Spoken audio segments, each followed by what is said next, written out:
तीन भुवन में सार, वीतराग विज्ञानता। शिव स्वरूप शिवकार,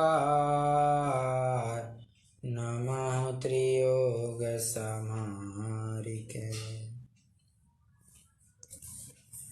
पंडित टोडरमल जी फरमाते हैं, भली होनार है जिस जीव की, उसे यह विचार आता है कि मैं कौन हूँ, मेरा क्या स्वरूप है, मैं कहाँ से आया हूँ, मैं इन्हीं दुखों में क्यों पड़ा हूँ, इन दुखों से छूटने का क्या उपाय है, सच्चे सुख का क्या मार्ग है। और ऐसा विचार आने पर वो यथार्थ मार्ग की ओर एक कदम आगे रखता है, अपने विचार को और थोड़ा विस्तार देता है और यथार्थ मार्ग की तरफ अग्रसर होता है। हम सभी भी उन्हीं होनहार जीवों में से है जिन्हें ये विकल्प आया है कि पंडित दौलत राम जी ने जो संसार के दुखों का वर्णन किया है, वे वर्णन किस प्रकार के हैं। हम सभी संसार से भयभीत हुए हैं, इसीलिए हमें भी ये विकल्प आया है, हम ज़रा समझे हमारे ये दुख की क्या कथा है। तास भ्रमण की है बहु कथा, ये इतनी लंबी चौड़ी क्या कथा है, ये क्या ऐसी अवस्थाएं हम धारण करके आए हैं कि जिसके कारण ये संसार परिभ्रमण अभी तक टल नहीं रहा है। ऐसी क्या भूलों की बात आगे करेंगे, फिर भी ऐसी क्या बातें हैं जिसके कारण हम संसार परिभ्रमण कर रहे हैं, तो उसी का वर्णन ये 6 ढाला में आया है। जिसमें सर्वप्रथम पहली ढाल में यहाँ संसार के दुखों का बस चित्रण कराया है, एक झलक दिखलाई है। लंबी कथा है परंतु उसे कंसाइज कर करके एकदम जिस्ट में देने का जो प्रयास किया है वो यहाँ पहले अध्याय में देखने को मिला है, जहाँ हमने तिर्यंच नरक और मनुष्य की भी मनुष्य गति के दुखों की भी चर्चा लगभग पूरी की है। सिर्फ शायद 15वें छंद का उत्तरार्ध बचा है, जहाँ वृद्धावस्था के क्या क्या दुख होते हैं उन दुखों का वर्णन किया जा रहा है। और पिछली बार हम यहाँ तक पहुँचे थे, तो उसे कंप्लीट करके हम फिर देवगति के दुखों में बढ़ेंगे और क्रमशः हम विषय को आगे बढ़ाएंगे। हम तो पहले ये 15वां छंद एक बार पाठ करते हैं। बालपने में ज्ञान न लयो, तरुण समय तरुणी रत रयो, अर्धमृतक सम बूढ़ापनो, कैसे रूप लखे आपनो। देखिए, बालपने में ज्ञान न लयो, इसकी बात हम कर चुके हैं और इसकी मतलब पहली 2 अवस्थाओं का भी एक रिकैप करते हैं, तो विषय से जुड़ने में थोड़ी आसानी होगी। बालपने में अज्ञानता के कारण दुखों का वर्णन किया जा रहा है कि कभी पता होता नहीं है ये जो जलती हुई चीज क्या है, बस ऐसे हाथ डाल देते हैं हाथ जल जाता है, मालूम नहीं होता ये सीढ़ियाँ क्या चीज होती है। बस अगर थोड़ा सा भी आगे जाएंगे, रेंगते रेंगते जाएंगे तो बस नीचे ही गिर जाएंगे, कुछ अपने शरीर का घात भी हो सकता है, ये कुछ ज्ञान नहीं होता है, जिससे स्व का और पर का दोनों का नुकसान हो, ऐसे अज्ञान के फल दिखाई देते हैं। अच्छा, अज्ञान थोड़ा बहुत रिकवर इन द सेंस कम होते जाता है, ज्ञान का क्षयोक्षम बढ़ते जाता है। वो आगे जैसे बढ़ता है तो किशोर अवस्था में आता है, फिर थोड़ा युवा अवस्था में आता है, तब होता ऐसा है पूरा टाइम तो पढ़ाई पढ़ाई में ही लगा रहता है। पहले शुरुआती काल में तो खेल कूद में पूरा दिन लगाया, अभी पढ़ाई पढ़ाई में पूरा दिन लगाता है, पढ़ाई से फुर्सत नहीं मिलती है। वो एक समय भी उसे डिस्टर्ब हुआ, हलाहल जैसे लगता है। ये हर किसी की बात है, किसी एक व्यक्ति की बात नहीं है। और पढ़ाई पढ़ाई में फिर कितने ही लोग डिप्रेशन में कितने ही बच्चे डिप्रेशन में चले जाते हैं, आत्महत्या का कदम तक उठा लेते हैं। मतलब ये भी दुख हम देखने को मिलते हैं।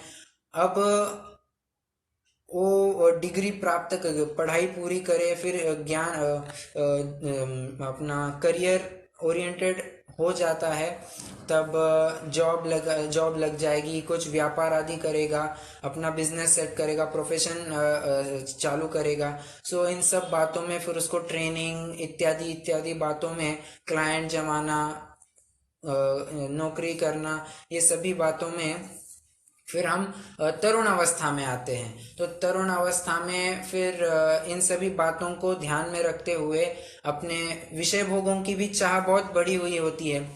बचपने में इतना कुछ लगता नहीं है, और वृद्धावस्था में भी वो विषय वासना रहती नहीं है। क्यों? क्योंकि इंद्रियां उतनी सक्षम नहीं हुई होती है। बचपने में वो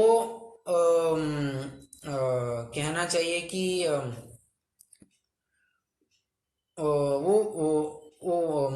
बल या शक्ति कहिए, या वो इच्छा, ये सभी बातें पर्टिकुलर लेवल तक पहुंची नहीं होती है। इसलिए उस समय में भोगों में रचे पचे रहना, सभी विषय सभी इंद्रियों के भोगों में रचे पचे रहना कुछ ज्यादा मायने नहीं रखता है। और वृद्धावस्था में तो ऐसे होता है, सभी इंद्रियां शिथिल होते जाती है, तो भोगना चाहते हुए भी भोग नहीं पाता है। ये दूसरी बात है। तो जितना कुछ बचता है, ये क्रीम पीरियड तरुण अवस्था में ही वो अपनी सभी इच्छाएं पूर्ण करने देखता है। परंतु बात तो ऐसी है ना, ये कभी न सूखने वाला कुआं है। इच्छा ये कभी न सूखने वाला कुआं है। एक बूंद निकालो और 100 बूंदे उसमें गिर जाती है। बात सही है ना। हम एक पेपर पर अपनी इच्छाएं लिख कर ले, किसी की भी बात है, तो ये बात श्योर है कि कम से कम 100 इच्छाएं तो निकलेंगी, कितनी भी एक्सट्रीम क्यों ना हो, 100 इच्छाएं तो निकलेगी ही।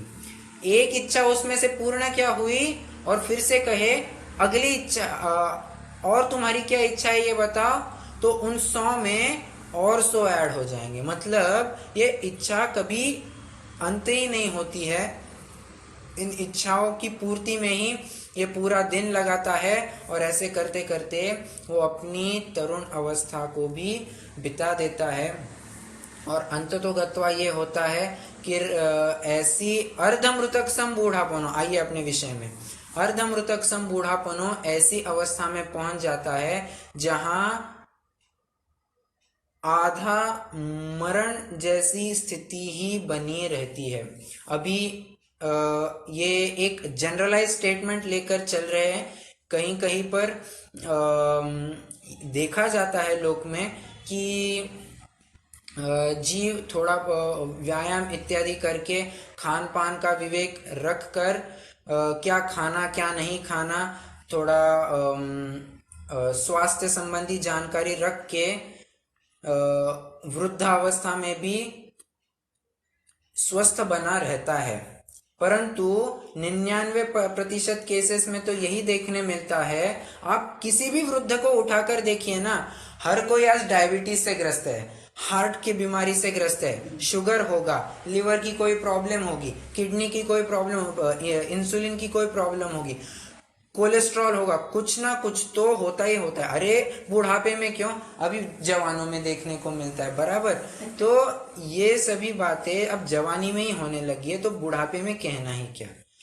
तो बुढ़ापे में तो और एक्सट्रीम लेवल पर पहुंच जाते हैं, और वहां पर तो ऐसी हालत हो जाती है, अगर कुछ कंट्रोल भी करना चाहे तो वो बन नहीं पाता है। व्यायाम करने कहे तो होता नहीं, क्यों? शरीर ही नहीं मुड़ता है। थोड़ा बहुत मुड़ने जाए तो हड्डी ही मुड़ जाती है, ऐसी अवस्था होती है।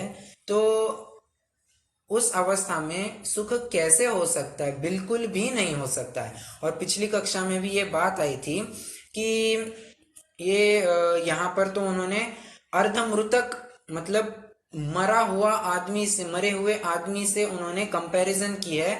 सो ये भी बात सत्य है। एक और कंपैरिजन यहाँ पर देख सकते हैं कि एक वृद्ध की हालत एक बच्चे जैसी हो जाती है। कैसे? वृद्ध की भी देखिए, एक छोटा बच्चा जो अभी अभी जन्मा है और एक वृद्ध, उनमें क्या होता है? दोनों को दांत नहीं होते हैं खाने के लिए, बराबर। दांत की नहीं, ये तो कॉमन समस्या है, किसी व्यक्ति विशेष को टारगेट करके नहीं है, ये तो सभी की हालत है। दांत की तो समस्या बुढ़ापे में होती ही होती है अधिकांश जनों को। तो वो खा नहीं सकते, मतलब कितनी बला है, लेंगे तो भी लिक्विड में ही कुछ ले पाएंगे, फिर उनको क्या पोषक तत्व तो मिलेंगे, जैसे तैसे कुछ कर पाए तो फिर ठीक है, नहीं तो फिर पुण्य का उदय हो तो अच्छा है, नहीं तो पाप के उदय में तो सब खराब ही होते जाता है। ये दांत की बात हो गई। आंखें बहुत कमजोर होती है, दिखने नहीं पाता है, चश्मे के बिना काम नहीं चलता है, पढ़ने में भी बहुत दिक्कत होती है।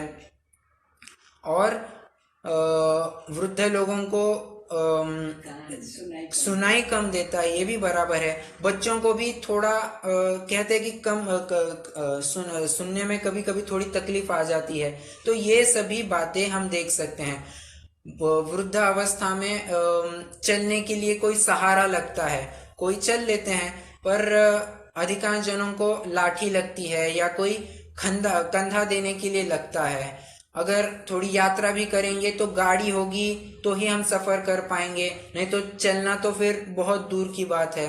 बच्चों का भी ऐसा ही है, कोई हमें गोदी में उठाए और लेकर चले तो ही हम जाए, नहीं तो हम जाएंगे नहीं, ऐसी बात होती है। मतलब आधा मृतक कहिए या आधा बचपना कहिए या दूसरा बचपना कहिए, ये जैसे अब दृष्टि से आप देखेंगे ये वैसी ही अवस्था बनती जाती है। और वृद्धावस्था में और ऐसी समस्या होती है कि जानने की इच्छा तो बहुत तीव्र होती है। कोई पूछेगा ये बात किसी को पूछे, वो जवाब दे देता है, परंतु विस्मरण की और बहुत बड़ी बात होती है। वृद्धावस्था में one tends to forget the things earlier, जल्दी भूलन हो जाती है। तो जल्दी भूल गए तो हो सकता है कि वही प्रश्न दोबारा हो जाए, दोबारा पूछे तो दोबारा तो वो व्यक्ति उत्तर देगा। ऐसे कितनी बार तो चलेगा। अब सामने वाला व्यक्ति भी तो थोड़ा परेशान होता है। ये तो विस्मरण की बात होती है। विस्मरण के कारण वो सामने वाले व्यक्ति को भी आकुलता होती है और वो वृद्ध जीव को भी आकुलता होती है, ये भी बनती है। अच्छा, किसी के पास अगर दुकान हो तो ग्राहक हो ना हो, नोटे गिनते बैठते हैं, बस गिनते रहते हैं, नोटे आई है नहीं है। फिर थोड़ा बाहर जाकर आए तो पूछते हैं कुछ ग्राहक हुआ? अच्छा, रोक ग्राहक हुआ कुछ तो तो ऐसी छोटी छोटी, अभी कोविड का माहौल चल रहा है, मालूम है कोई ग्राहक ज्यादा होने वाला नहीं है, तो भी पूछते हैं कि कुछ ग्राहक हुआ। नहीं, देखिए ये फिर से वही बात बता रहा हूँ कि व्यक्ति विशेष को ये टारगेट नहीं किया जा रहा है, ये तो आम बात चलती है, ये तो सभी में पाई ही जाती है। तो ऐसे ऐसे बुढ़ापे में दुख होते, जानने की आकुलता तो तीव्र होती है। ये जीव अमुक घर का व्यक्ति कहाँ गया, क्यों गया, किसका फोन आया, हमने किया या उसका फोन आया। अभी ये सभी बातें बहुत यूजुअल होती है बुढ़ापे में। तो इस वजह से भी बहुत लोगों को ये बुढ़ापा कहना चाहिए कि जीना नहीं चाहते वो इस उम्र में, क्योंकि उन्हें इस अवस्था से वो मरण बेहतर लगता है। तो इसीलिए तो आपने बहुत जनों को देखा होगा जो कहते हैं कि हे भगवान उठा ले, अभी ये जीना नहीं चाहते। और ये होते हुए भी बच्चे साथ दे न दे ये तो और दूसरी बात। नहीं तो आज का जमाना तो ऐसा है कि बच्चे, बेटियां, बहू, जमाई सब छोड़ जाते हैं।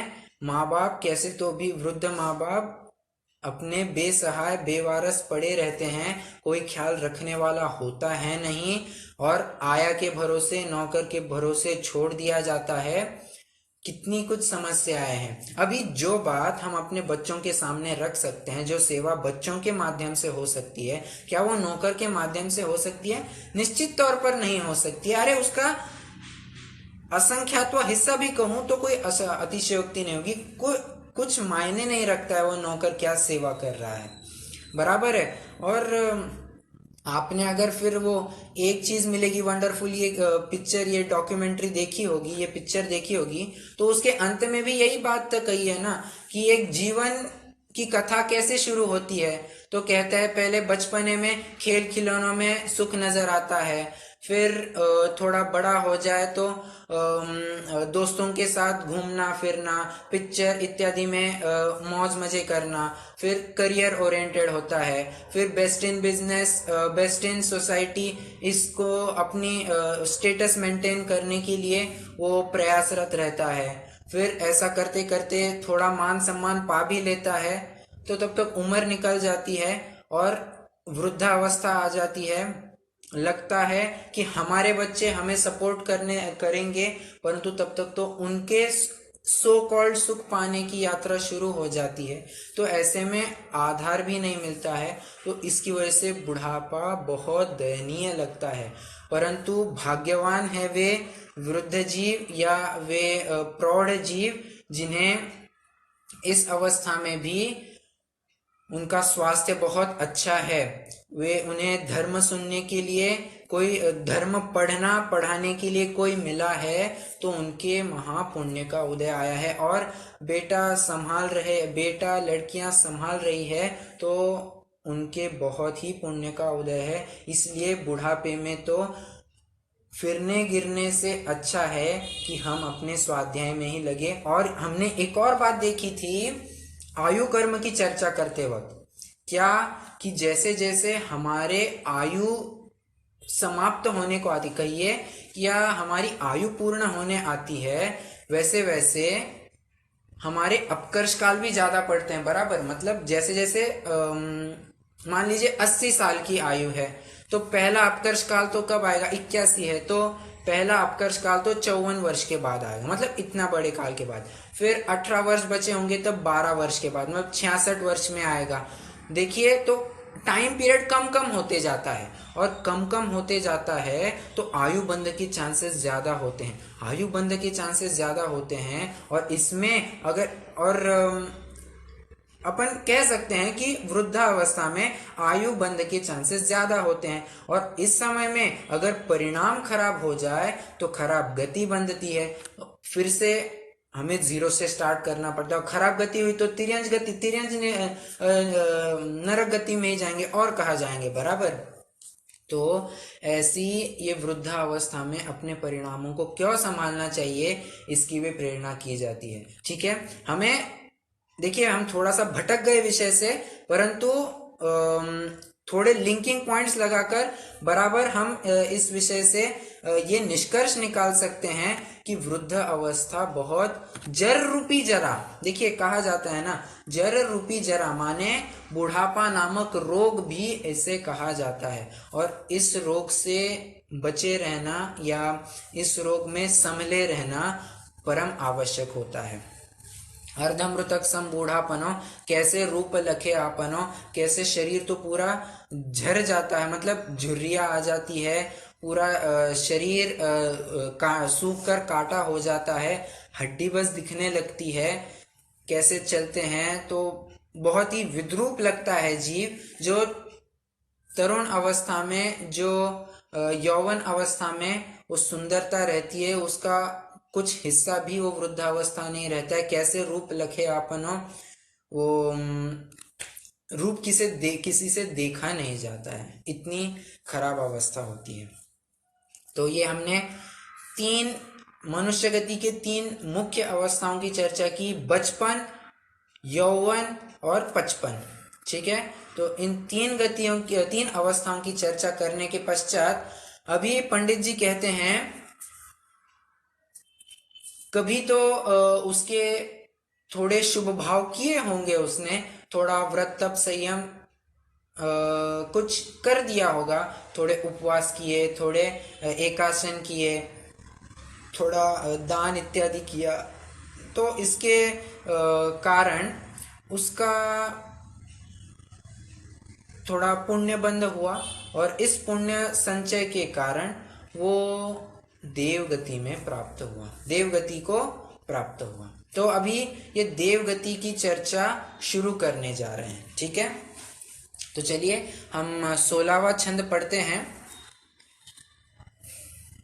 कभी अकाम निर्जरा कर, भवन त्रिक में सुर तन धरे, विषय चाह दावानल दयो, मरत विलाप करत दुख सयो। चलिए 17वां छंद भी पढ़ते हैं, तो एक ही विषय में आएगा। जो विमानवासी हो थाय, सम्यक दर्शन बिन दुख पाय, तहत थावर तन धरे, यो परिवर्तन पूरे करे। देखिए क्या कह रहे हैं, कभी अकाम निर्जरा करे। अब यहाँ निर्जरा की थोड़ी बात आ रही है, तो उसी को थोड़ा एक 5 मिनट उसी संबंधी चर्चा करते हैं। देखिए निर्जरा वैसे दो अपेक्षाओं से डिफाइन की जा सकती है, या उसकी बात दो पर्सपेक्टिव से, दो अपेक्षाओं से रखी जा सकती है। एक जीव की अपेक्षा से निर्जरा का कथन किया जा सकता है, एक कर्मों की अपेक्षा से किया जा सकता है। अगर जीव की अपेक्षा से हम निर्जरा के दो भेद करना चाह रहे हैं, तो कौन से दो भेद बनते हैं? सविपाक और अविपाक। कौन से? सविपाक और अविपाक। और यदि कर्मों की अपेक्षा से हम निर्जरा के दो भेद कह रहे हैं, तो वहां पर सकाम और अकाम निर्जरा, ऐसे दो भेद बनते हैं, ठीक है। तो ये सकाम अकाम क्या है, सविपाक अविपाक क्या है, इसको थोड़ा विचारते हैं। पहले सविपाक अविपाक क्या है इसको समझते हैं। देखिए विपाक, विपाक मतलब होता है फल देना, पाक मतलब होता है पकना। अभी फल पक गया है, मतलब खाने योग्य हो गया है। उसी प्रकार ये कर्म अभी पक गए हैं, माने उदय में आने योग्य हो गए हैं। सविपाक और अविपाक, इसको समझते हैं। सविपाक माने सविपाक अपने नियत स्थिति को पूर्ण करके कर्म उदय में आकर खिर गए। और अविपाक माने क्या होता है? नियत स्थिति को पूर्ण किए बिना ही वे कर्म खिर गए।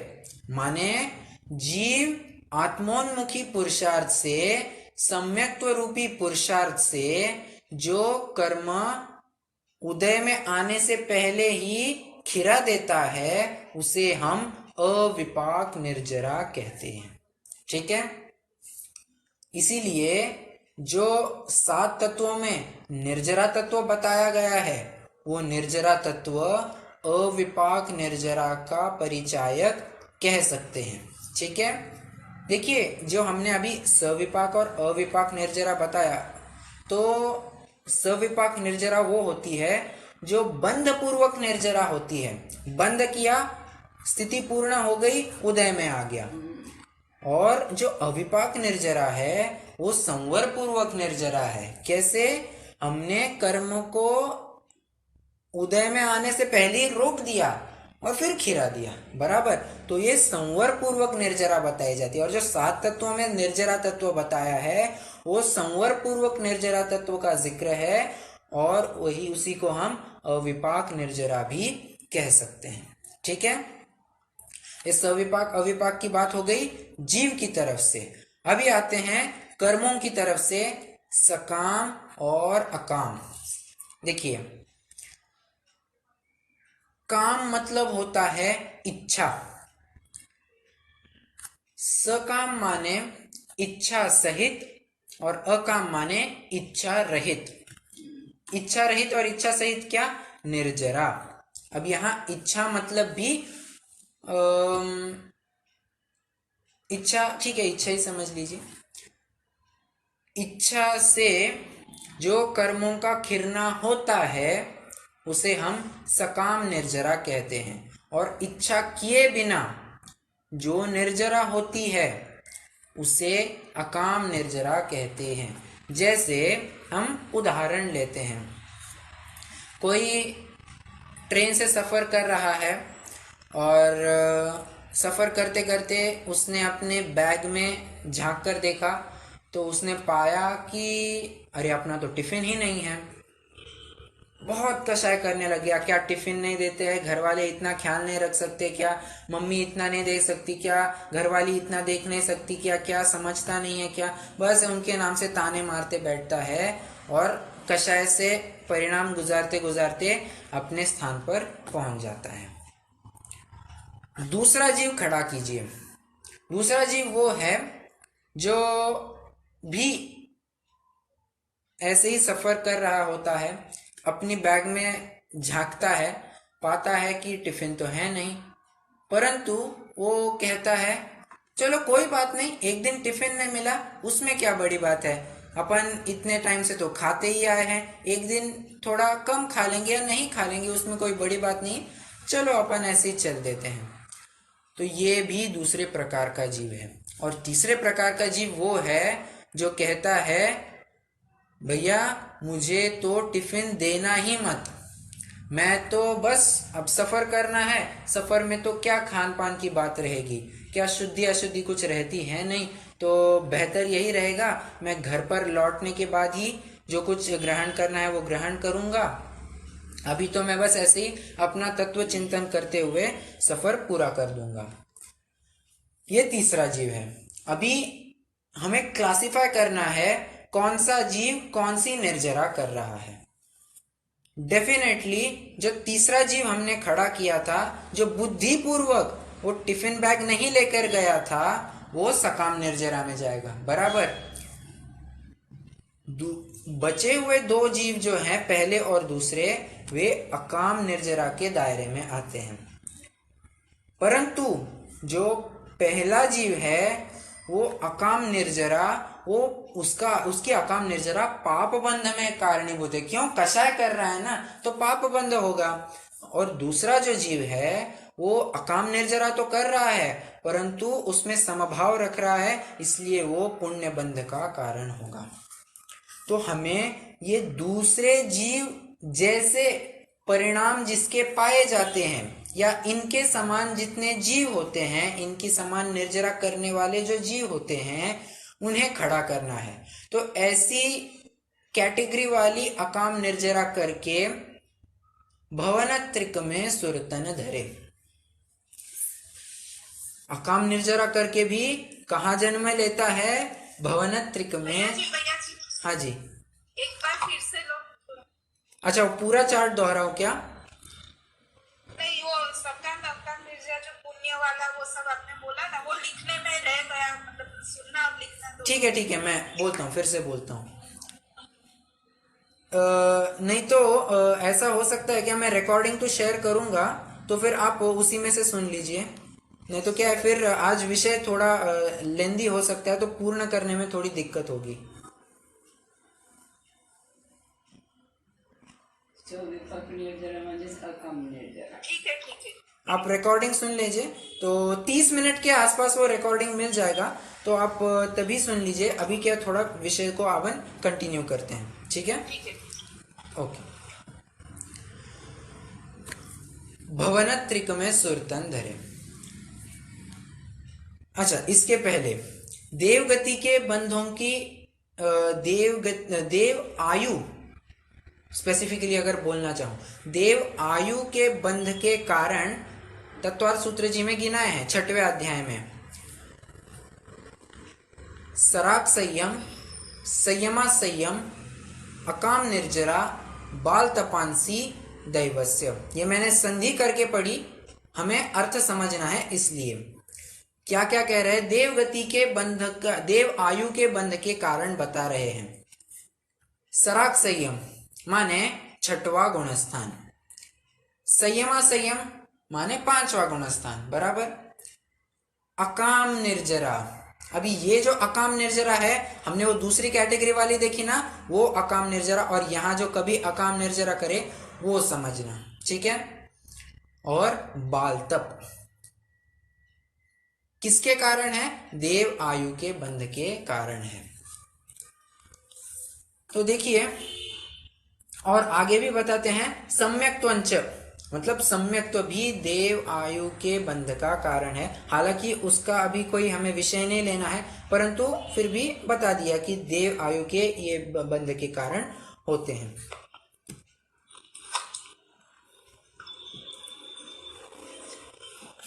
चलिए, भवनत्रिक में सुरतन धरे। भवनत्रिक क्या होते हैं? तो भवनवासी, व्यंतर और ज्योतिष, ये तीन के जो तिगड़े को या तीन के समूह को हम भवनत्रिक कहते हैं। और भवनद्विक क्या होते हैं, आप बता सकेंगे? भवनत्रिक तो हमने देख लिया, भवनवासी, व्यंतर और ज्योतिष। भवनद्विक क्या होते हैं, बताएंगे?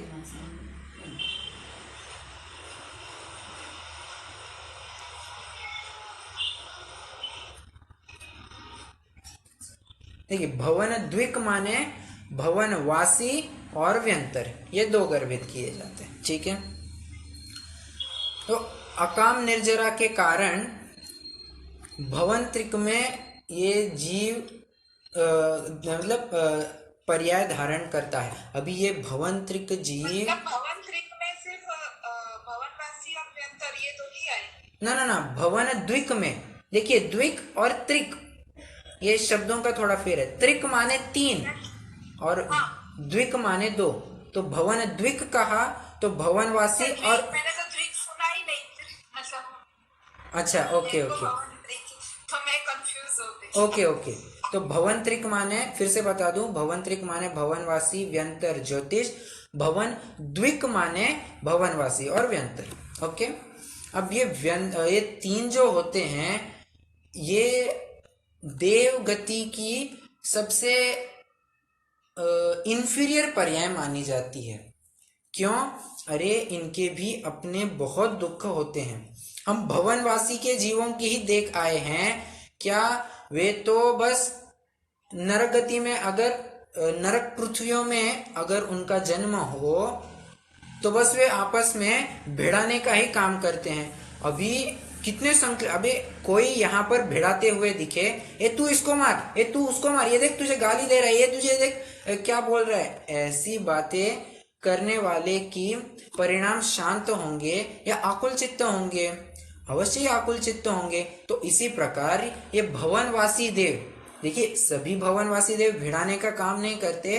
अम्बरीश जाति के जो देव होते हैं वे भिड़ाने का काम करते हैं, परंतु उनमें वे भी, उनके परिणाम अवश्य ही इतने अच्छे नहीं होते होंगे कि वे भिड़ाते भिड़ाते मैं शुद्धात्मा हूं ये बस जानते लेंगे। अब जो मैं शुद्धात्मा हूं ऐसा जानेगा, शायद ही ऐसे काम में वो उलझता दिखाई देगा।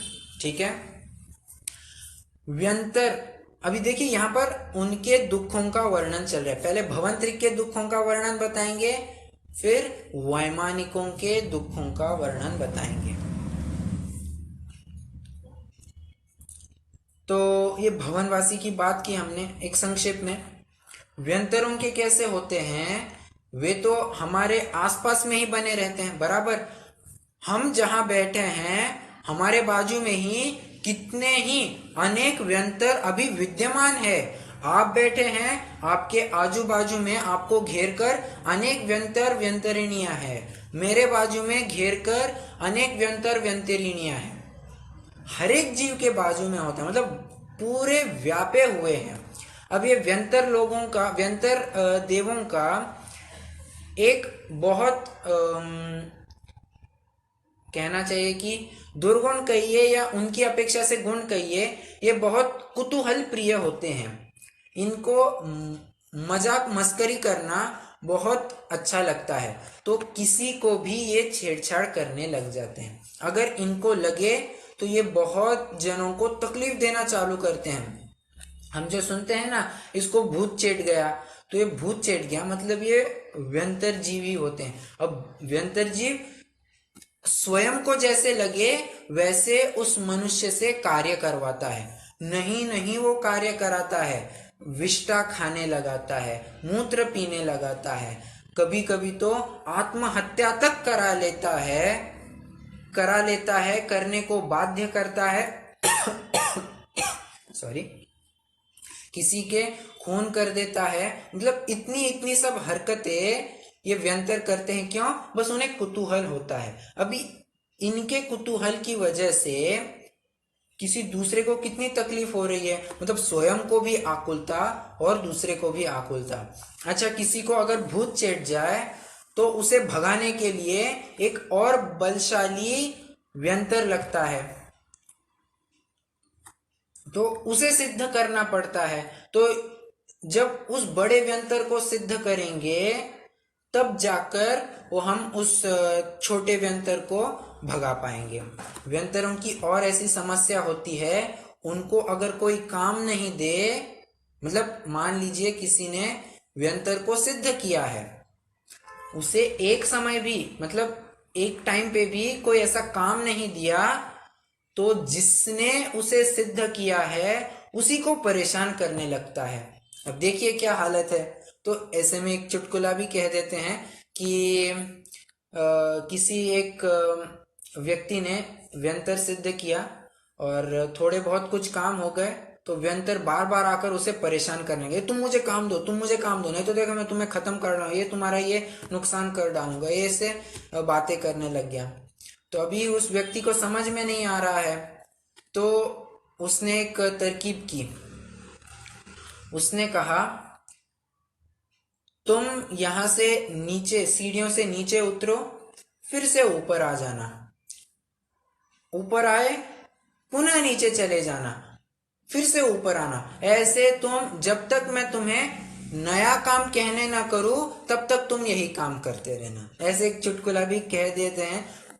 इसमें से निष्कर्ष ये निकालना है कि उनकी भी बड़ी आकुलता है। उनको कोई अगर ये काम ना दे तो वे सिद्ध करने वाले को ही परेशान करने लगते हैं। कभी कभी आपने ये भी सुना होगा कि जिस जीव को भूत चेटा है उसे चप्पल से मारा जाता है, और इससे होता ये है, उस व्यंतर को ही लगता है ये चप्पल से मुझे ही मारा है, ओ मुझे मारो मत, मुझे मारो मत, ये मुझे लग रहा है, ये उसे स्वयं को अनुभव होता है। कभी कभी ये तर्जनी उंगली को भी एकदम जोर से कस के दबा दिया जाता है, तो जिससे वो व्यंतर को ही लगता है ओ मुझे दर्द हो रहा है, दर्द हो रहा है, जिससे लेकर वो व्यंतर दूर भाग जाए।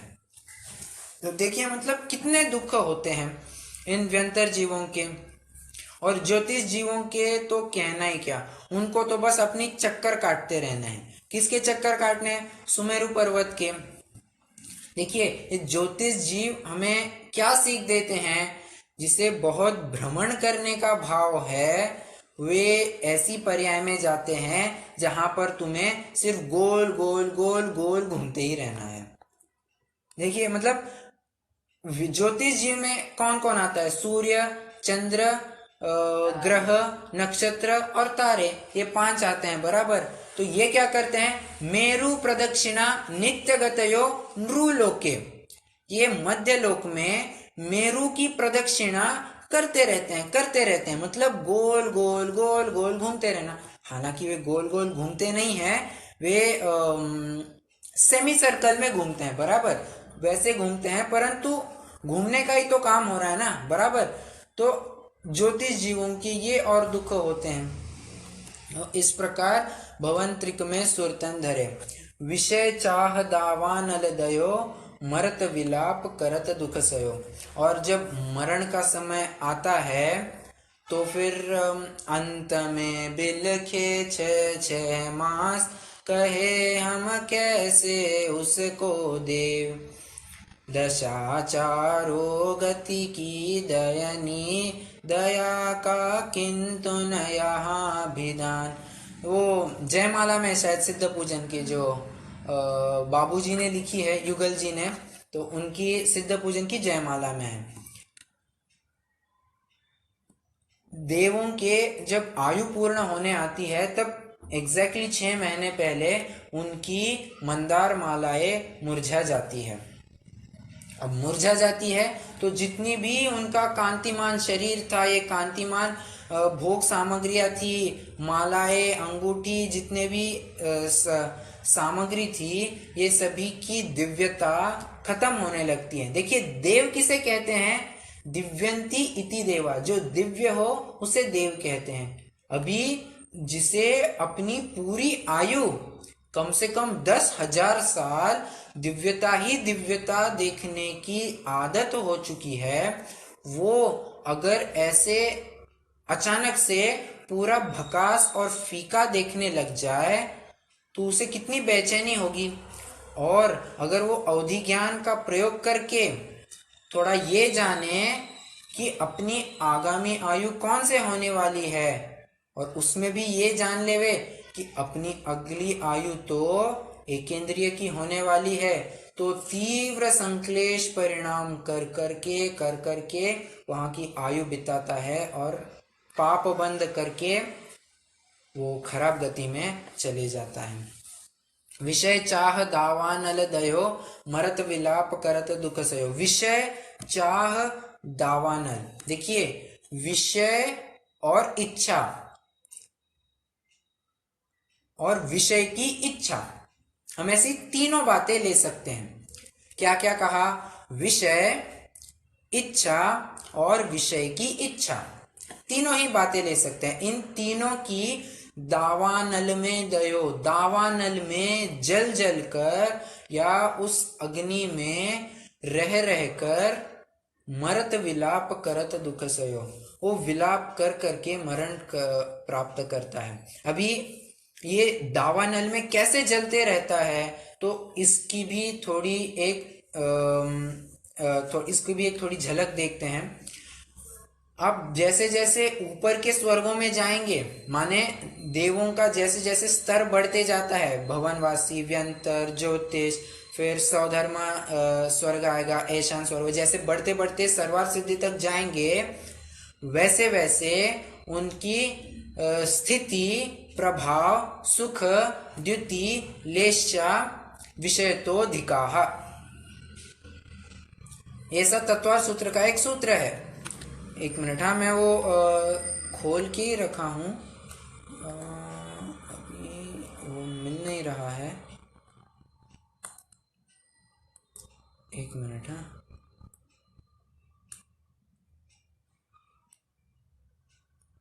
वहां कहने की बात इतनी है कि जैसे जैसे ऊपर ऊपर जाते हैं तो स्थिति माने आयु, प्रभाव माने कंट्रोल का एक्सटेंड, मतलब उसकी कितनी चलती है इसकी बात, स्थिति, प्रभाव, सुख, सुख मतलब यहाँ इंद्रिय सुख समझना, स्थिति, प्रभाव, सुख, द्युति, लेशा, द्युति माने कांति होता है, बराबर, तो कांति और लेशा भी और विशुद्ध होती जाती है। तो इसके कारण निचले देवों को ऊपर के देवों को देखकर ईर्ष्या होने लगती है। अब उनके विषय देखेंगे तो इनको ईर्ष्या होगी और उसे पाने की चाह होगी। देखिए, हम चाह इस शब्द की तरफ आ रहे हैं, तो चाह होगी, तो चाह की ज्वाला में जल के अवश्य ही उसको आकुलता होगी, और आकुलता ये बंध का कारण, पाप बंध का कारण है, बराबर। तो ये एक बात देखी। विषय, अभी विषय उनके इतने होते हैं, एक देव के व्यंतर जीव क्यों ना हो, व्यंतर देव क्यों ना हो, कम से कम 32 देवांगनाएं तो मिलती ही मिलती है। हालांकि ये देवांगनाएं सिर्फ 16वें स्वर्ग तक ही पाई जाती है, क्यों, और ऊपर ग्रैवेक, अनुदिश और अनुत्तर, यहाँ पर स्त्रियां जा ही नहीं सकती, बराबर। स्त्रियां आरिका माता जी भी क्यों ना हो, वे भी 16वें स्वर्ग तक ही जा सकती है। क्यों? महाव्रती कह रहा हूँ, पंचम गुणस्थान वर्ती है, बराबर। पंचम गुणस्थान वर्ती कहाँ तक बढ़ पाएंगे, तो 16वें स्वर्ग तक बढ़ पाएंगे, बराबर। तो उसके आगे स्त्रियां जा ही नहीं पाती, या और स्त्रियां जन्म भी नहीं लेती है, ऐसी दोनों बात है। स्वभावतः भी ऐसी बात कही है और पर्यायगत भी ऐसी बात कही है, ठीक है। पर्याय की स्वभावगत अवस्था। तो वहां पर तो देवांगनाओं की बात नहीं है, अपन 16वें स्वर्ग तक की बात लेकर चल रहे हैं, तो कम से कम तो 32 मिलेंगी ही मिलेंगी। और अगर सौधर्म इंद्र की ही बात करें तो कुछ 40 नील, बराबर 40 नील इंद्राणियां उसकी होकर, मतलब एक सौधर्म इंद्र ने जन्म लिया, उसकी उसके बाद 40 नील इंद्राणियां वहां जन्म लेती है, वहां से आयु पूर्ण करके मनुष्य गति में आके मोक्ष को प्राप्त तक कर जाती है। सौधर्म इंद्र यहाँ पर ही बैठा हुआ होता है। मतलब इतने विषय मुझे तो दिखाना है, इतने विषय होते हैं। फिर घूमने फिरने के लिए उनके विमान है, भोग सामग्री है, ये सभी बातें हैं। तो इस विषय की चाह में भी विषय की दावानल में भी ये बहुत तप्त रहते हैं और इसीलिए भी उनके बहुत दुख होते हैं। ठीक है, मरत विलाप करत दुख सयो, और अंतिम 6 महीने में इनके फिर अपकर्ष काल पड़ने लगते हैं। ये इनके मनुष्यों के समान अपकर्ष काल नहीं आते हैं, इनके अपकर्ष काल अंतिम 6 महीने से लागू हो जाते हैं। ठीक है, तो ये हमने 16वें छंद की बात की, और वैसे देखा जाए तो हमने 17वें छंद की भी बात कर ली है, विमानवासियों की बात की। जो विमानवासी होता है सम्यक दर्शन बिन दुख पाए। इफ कभी तो थोड़ा और पुरुषार्थ कर लिया होगा तो विमानवासी बन गया, परंतु अब यहाँ कंक्लूसिव बात कह रहे हैं, इन चारों ही गतियों में आप इसे देव गति के साथ लगाए या चारों ही गतियों के साथ लगाए, अर्थ का कोई अनर्थ होने वाला नहीं है। सम्यक दर्शन बिन दुख पाए, बिना सम्यक दर्शन की दर दर की ठोकरें खाते हुए वो अवश्य ही दुख को ही प्राप्त होता है। इसका हम थोड़ा उल्टा भी अर्थ कैसे कर सकते हैं, मिथ्या दर्शन बिन सुख पाए। इन चारों ही गतियों में अगर आपने मिथ्या दर्शन का अभाव कर दिया तो मिथ्या दर्शन बिन सुख पाए, मिथ्या दर्शन के अभाव में आपने सुख प्रकट कर लिया। ऐसा भी अर्थ या ऐसे भी उल्टे शब्द लगाकर उनके विलोम शब्द लेकर हम उसका अर्थ ले सकते हैं। एक बात कहनी थी, रह गई, एक मिनट। हाँ,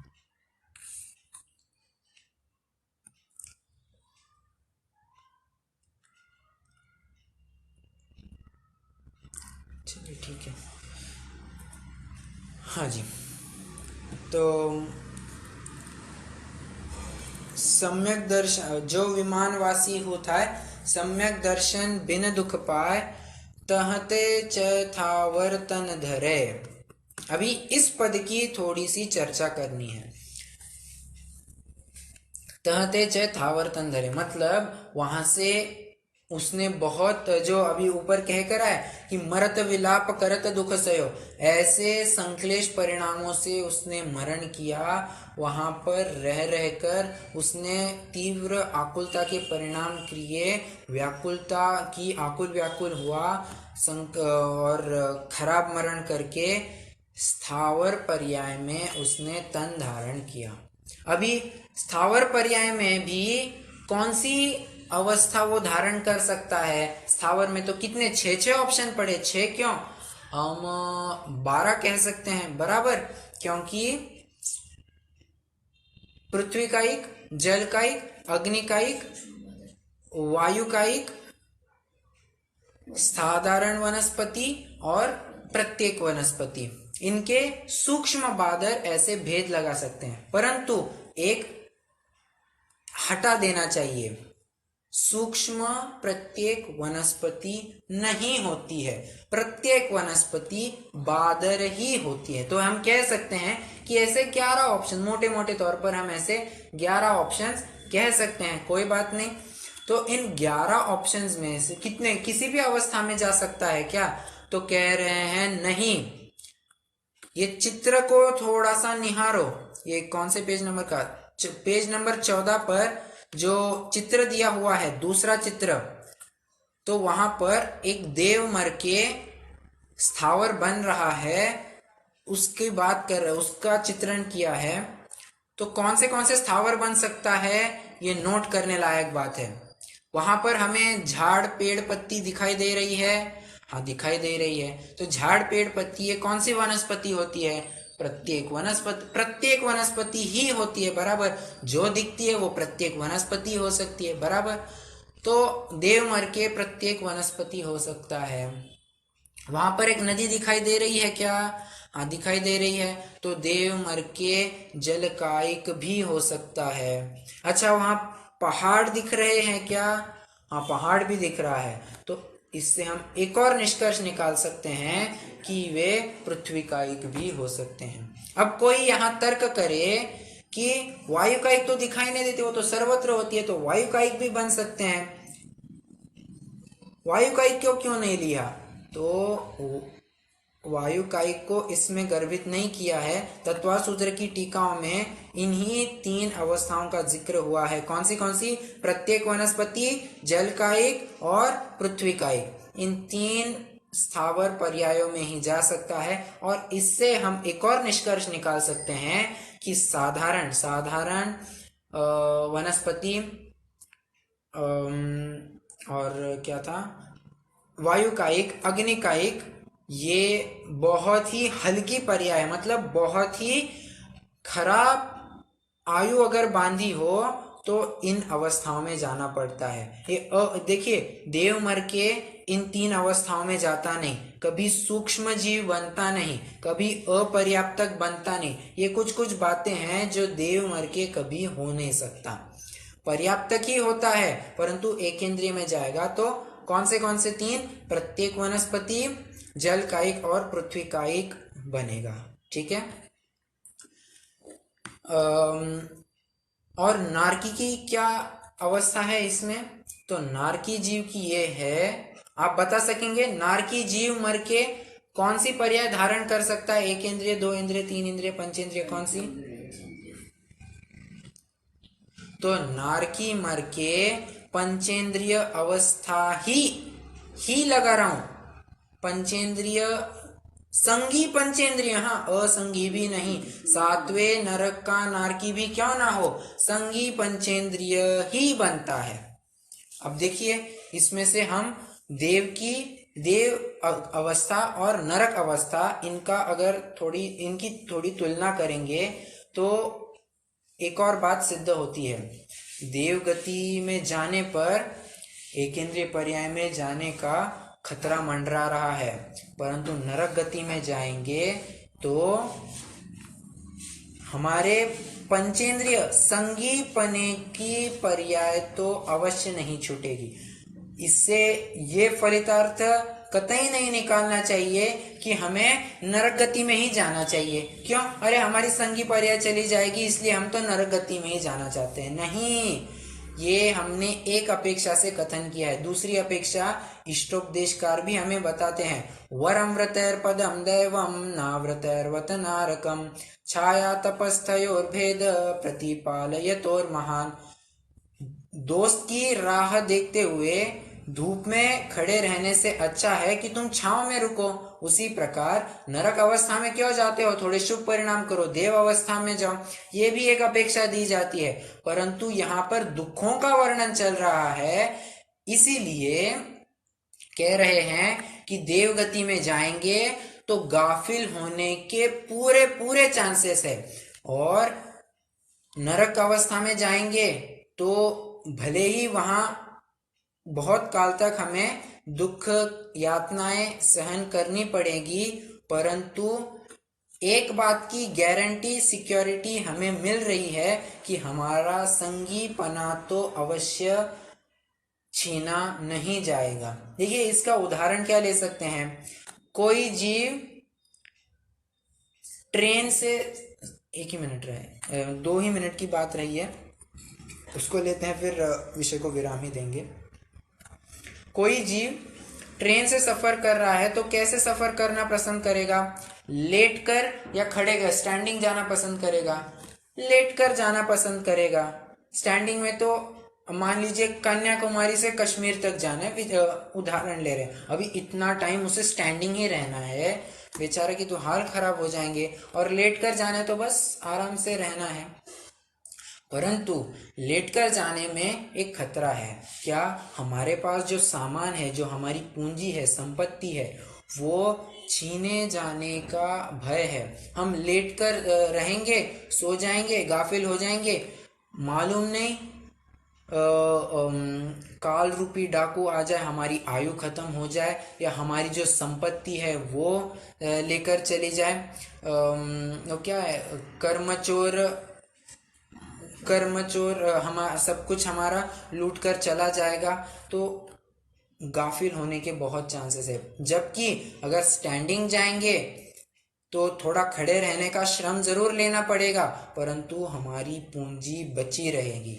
ठीक है, इसलिए देव गति के भोगों के मतलब भोग कितने पराधीन है, कितने दुखदायक है, जो हमें बाद में जाकर दुख ही देने वाले हैं। इसीलिए परमात्मा प्रकाशकार कहते हैं, पुण्येन होई विहवो विहवे नमो मयेण मयि मोहो मयि मोहेण य पावं ता पुण्यम अम्हमाहो। पुण्य के उदय से मुझे इष्ट सामग्री मिलेगी, इष्ट सामग्री मिलेगी तो मेरी मति भ्रंश हो सकती है, और मति भ्रंश हो गई, या मैं थोड़ा सा मद चढ़ गया मुझे उसका, उन संयोगों का, तो मुझे पाप बंद हो गया। अल्टीमेटली क्या होगा, मेरा पुण्य का उदय मेरे पाप बंद में होगा। ता पुण्य अममहा हो, ऐसा पुण्य मुझे नहीं चाहिए जो मुझे पाप बंद का कारण करे। उसी प्रकार ये देवगति के भोग लगते हैं, सुखकारी लगते हैं, परंतु अगर थोड़े विचित्र परिणाम हो, या भोगों में ही पूरी देवायु बिता दे, तो फिर स्थावर पर्याय के अलावा शायद ही कोई रास्ता बचे। ठीक है, तो कहते च थावर तन धरे, यो परिवर्तन पूरे करे। देखिए, यहाँ परिवर्तन की बात कर रहे हैं। परिवर्तन कहिए, परावर्तन कहिए, परिभ्रमण कहिए, संसार कहिए, संसरण कहिए, एक ही बात है। तो 5 परावर्तन की बात आती है, द्रव्य, क्षेत्र, काल, भव और भाव, जिनका काल बहुत अनंत काल है। और ऐसे परिवर्तन, अनंत परिवर्तन हमने आज तक पूरे किए हैं, और ऐसे दुखों को भोग भोग कर हम ये संसार में ही रुल रहे हैं। और ये संसार में क्यों रुल रहे हो, इन दुखों का क्या कारण है, इसका जिक्र पंडित जी हमें अगले ढाल में देने वाले हैं। ऐसे मिथ्या दृग ज्ञान चरणवश, मतलब मिथ्या दर्शन, अज्ञान, मिथ्या दर्शन, मिथ्या ज्ञान और मिथ्या चारित्र की वजह से तुम इस संसार में परिभ्रमण कर रहे हो, ऐसे बताकर वे उन दुखों के विश्लेषण को शुरू करेंगे। ठीक है, इस प्रकार हमारी पहली ढाल अभी पूर्ण होती है। कोई शंका हो तो हम आप रख सकते हैं, नहीं तो फिर अगली कक्षा में हम इसे बढ़ाएंगे। ठीक है, प्रश्न है कोई?